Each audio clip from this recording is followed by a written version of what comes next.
Welcome to the Wing Space podcast, a place to take up space, a space for you to settle in, sit back, relax, and focus a little bit on health, wellness, faith, family, and this crazy thing called life.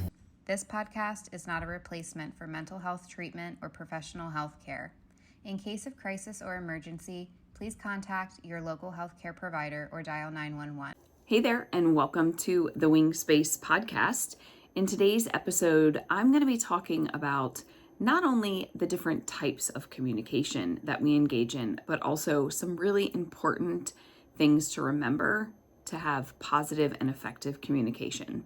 But first, here's a quick message about some of our upcoming services. Prepare and Enrich is a service that we'll be offering to premarital couples. It is a strength-based program that utilizes assessment portion and then subsequent sessions to look at that assessment and discuss what are your strengths, what are the areas of growth, what are conversations that you'd like to have as you are leading up to and preparing for marriage. One of the nice things about Prepare and Enrich is that it covers not only a wide variety of areas, but it can be utilized with couples that are in different stages of life as well. So maybe this is your first marriage, maybe it is a blending of families that come into play when you are preparing for this. So the idea is that we can support you in that process and support you in having conversations with your partner and planning ahead for success. You can go to the website and send us your information and we'll get back with you, or you can give us a call. For more information on Prepare and Enrich, visit our website, hopehealingtherapy.com, or call 301-690-8404, extension 0. Welcome back to the Wing Space podcast, a place to take up space. Today, I am continuing our theme of February, talking about relationships and communication. And today, we're going to talk about not only the different types of communication that we engage in, but also what makes communication effective and positive. So when we're talking about communication, we're not just talking about words that we speak face-to-face or on the phone or something with people. So we have written communication. Now, I would say that written communication has increased significantly over the course of the last several years. There was a time when written communication was pen to paper, snail mail, sent letters back and forth, if people had to write a report or something like that for school or for work. But over the last several years, written communication has turned into not only those things that we do for professional reports. Certainly we send cards and letters sometimes, but also we have lots of emails, lots of text messaging, and lots of direct messaging through social media platforms. So lots of written communication that happens now that didn't happen before. We also have oral communication. Oral communication is when you have words that come out of your mouth and you speak them to another person and they hear them with their ears. Now, I know it sounds weird to describe it like that, but I cannot tell you how many times I have heard someone say to me, well, I was talking to my friend, and they go on and tell me about this big elaborate conversation that they had, for me only to find out that it was actually a text conversation. It was a written type of communication. They were not talking to their friend or their partner or whomever. They were texting with them. Very different. We also have communication through our nonverbal and kind of the visual cues that we give off. So for those of you that are watching this on YouTube, you can see my hands are going all over the place. It's a really, I would say, maybe bad habit that I have. I've just put my hands in the pocket of my hoodie so that I stop flailing them around everywhere. But the tone of our voice, and here goes this talking with my hand again, the tone of our voice, the facial expressions that we make, the way that our body engages with the person that we're communicating with, all really, really important things that we give off to the other person through the course of communication. Now, when you are the giver of a message, that is one piece of communication. The second piece of communication is being the receiver of the information. And as the receiver of information, your responsibility is to be an active listener, to hear what is being said to you. I might go so far as to even say to clearly and accurately read what is written to you, because so much of our communication is via text and email and direct messaging. And being able to make sure that you can give back to that person a summary of what they've said. So, I might say to one of my coworkers, okay, so just so I'm hearing you correctly, you're asking me to fill in the blank. And they might say, oh, no, that's not what I meant at all. Okay, great. Let's clarify, because I want to make sure that I do what you're asking me to do, right? So we're going to actively listen. We're going to reflect back to them. Being able to receive a message and then reflect back through active listening can be really helpful in making sure that there's not misunderstandings, miscommunication, that there isn't a conflict that develops because people assume what someone was trying to say or not trying to say. So it's really important to make sure that we know what the other person is trying to say. This might be when we talk about reading into it, right? Like, don't read into what someone has said. Don't make more meaning to what is being said to you. Some of us are more guilty of that than others, but you do want to make sure that what you think you're hearing is actually the message that the other person is trying to give to you. And then there's this really interesting article that I read in preparation for, it's not an article, it's just a quick little brief from the University of New Mexico. And they're talking about communication. And one of the things that they have in this little brief is this idea of contextual communication, which, I'll be honest, I hadn't really thought of it, but it certainly is a part of our communication. So how do we communicate in different contexts? So making sure that the information that we're sharing is going to be adequately received the way we want it to be received, regardless of population, the people, the situation.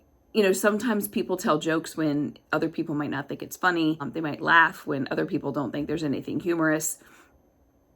That's certainly some interesting communication that they're sharing, which we can talk about that another day because I've got some interesting ideas about that. But really being able to understand that sometimes what we do with our friends in terms of talking and carrying on and things is not appropriate in other contexts, such as in a workplace or in a church or at a funeral or something like that. So being able to read the room, read the group, and engage based on the context of your situation. So when we talk about positive and effective ways to communicate, we are talking about written communication, oral communication, the nonverbal and visual clues that we give in communication, you being the recipient of communication, and then also that contextual communication. Keep those things in mind, because the other thing that's really important to talk about is the fact that the words that we say only account for about 7% of the communication that we give to other people. Now, there's some studies that might say it's as much as 30%, but I would say that it's fair that we could say that less than 20 to 25%, maybe even less than that, of our communication is from the words that we speak. Much more of what we give to other people is our body language, the way we're carrying ourselves, our facial expression, the tone of our voice, whether you're talking with your hands or not, right? So it's really important to remember it's just not about the words. It's about how we say things just as much as it is what we say. So when we're looking at this idea of positive and effective communication, you might think about things like, is my message clear? Is my message clear? Is there a way that that message could be misunderstood in some way so that what I'm trying to say, the other person isn't going to get because it's not clear? We want to consider minimizing the opportunities for misunderstanding, minimizing the opportunities for somebody to read between the lines and make assumptions. I would say many of us might fall into this trap of not really being clear. And so other people just kind of fill in the blank and make assumptions, and then it's wrong, and then we have conflicts. So clear communication is really important. You know, if you're looking from a business perspective, right, I might send somebody an email and say, hey, when you have a minute, I'd like to set up some time to chat. Okay, that tells me that they want to have a meeting, but it's not clear as to what it is. Do they want to have a meeting to express concerns? Do they need me to be prepared with some information? So I might respond back and say, I'm happy to set up some time. Could you give me a general idea as to what the agenda of this meeting would be so that I can be appropriately prepared, right? So on the flip side of that, if I'm the person inviting someone to a meeting, I might say, hey, Susan, are you available this week to meet? I'd like to talk about your performance and review your evaluation that was due for your annual evaluation. Pretty clear, right? Now, sometimes I know that, especially in written communication, we don't always put all the information out there. But we need to be prepared that somebody certainly can come back and say, can you tell me what this is about? The same thing can happen when we're talking about oral communication. Sometimes we look at things like, talking to our kids. We might call somebody's name, hey, Connor, what are you doing? Watching TV. What I really wanted was, hey, could you come down here and help me, right? But what I asked was, what are you doing? We sometimes expect, especially with our teenagers and the people that share a house with us, for them to know what we really mean, even though it's not the words that come out of our mouth. So one of the ways that we can help to be clear is to also consider being concise, right? So I am a person who does a lot of talking. I get that, honestly, from my dad. He was a talker and I am a talker. But we might sometimes consider, are there too many words? Have I said too many words and then the message gets lost? Clear and concise. Sometimes you might listen to this podcast and say, yeah, just shorten it up a little bit, right? Because I might go on a little bit too much. But the same thing can happen when you're having conversations with someone.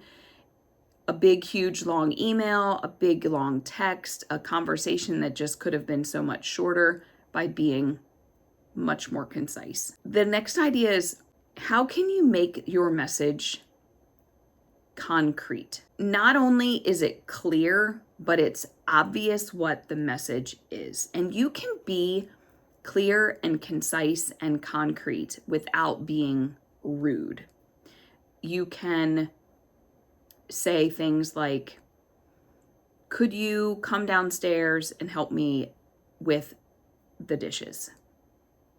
Actually, maybe even go so far as to say, I would like you to come downstairs and help to unload the dishwasher, right? Instead of beating around the bush, hey, what are you doing? Do you have a few minutes, right? What you really need is, I need help unloading the dishwasher. So I need you to come downstairs and unload the dishwasher without lots of big words, right? Making sure that it's clear, making sure that it's concrete. Details, not too many, and it's obvious what you want. The next idea, I talk with people a lot about the messaging in our brains and how we say things to ourselves that we would never say to other people. And sometimes the things that we say to ourselves in our brains is not correct information. And that might seem like a little bit of a weird idea to think about, but sometimes what we tell ourselves is not true. So we want to consider that when we're talking to other people, is what we're saying accurate? Is it real information? Opinions, beliefs, our own ideas, not fact. Hear me again. What we believe and what our opinions are, they are not facts. So we need to consider what are the facts and what is the correct information that we're sharing with someone else. And if it's not a fact and we do want to share our belief, then we need to make sure that we are clear by saying, I believe, and say I believe that it is freezing cold outside. Some people might say it's beautiful. It's not a fact that it's freezing cold because it is more than 32 degrees, right? But I believe it's freezing today, whereas somebody else might say, no, it's not. Okay, well, I believe that it is. I feel cold when I go outside. Physically, I feel cold. So is the information that we're sharing with someone else correct? The next idea is, does it make sense? Did we ramble and big, huge run-on sentences and stop and start and half words? Does it make sense? Or was it just we're jumbling? There was a meme I saw recently that said something like, you got to love it when you go into a meeting and this is what you hear. So there's what we need to do is there's a little bit of a concern, right? Lots of kind of the idea of beating around the bush, right? So we need it to be clear. We need it to be coherent. It needs to be correct, right? Then we also need it to be the full message. Is the message you're sending everything that you need someone to hear? Or did you only tell them half of the story? Let's say I'm talking to my son again. Hey, Connor, I need you to come down here so I can talk to you. Okay, so he comes down and I can talk to him. And then maybe I say, okay, so I need you to, and then I give him a whole list of chores. And he might say, well, Mom, I'm right in the middle of a game. I'm right in the middle of cleaning my room.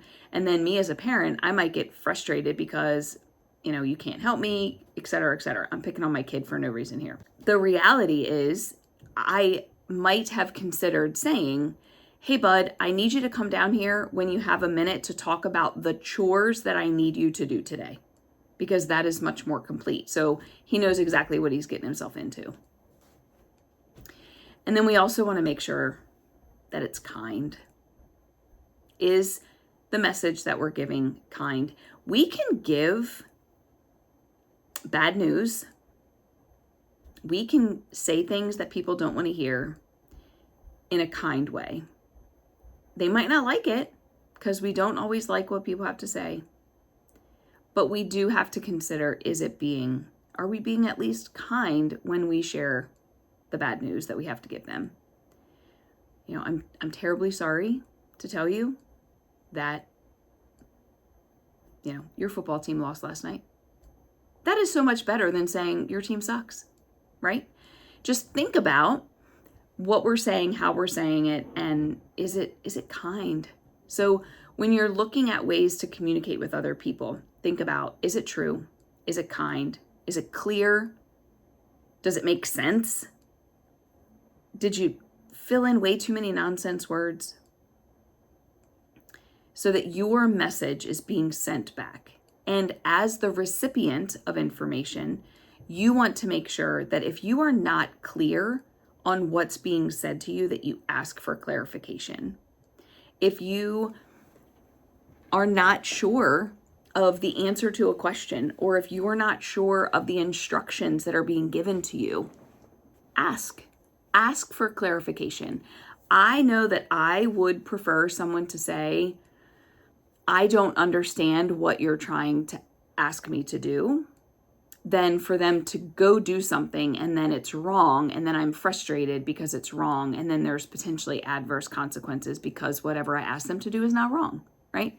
So ask for clarification if you as the recipient, whether you understand or not, just a quick okay, just double checking, want to make sure this is what you're asking me to do. So a little bit of not very concise information because I rambled a little bit, but just helping you again to think about how to engage in conversations with other people that can help communication be just a bit more positive and a bit more effective. We're going to dive into a couple of particulars with talking to our teens and talking to our spouses in a couple of episodes that are upcoming. But for now, I would love to hear what you have to say about ways that you have found to be helpful in communicating with others. Feel free to send me an email, jennifer@hopehealingtherapy.com. You can always send us a DM, and be sure to stick around to our socials this month as we're sharing information about relationships and communication. So thanks so much for listening, and have a great day.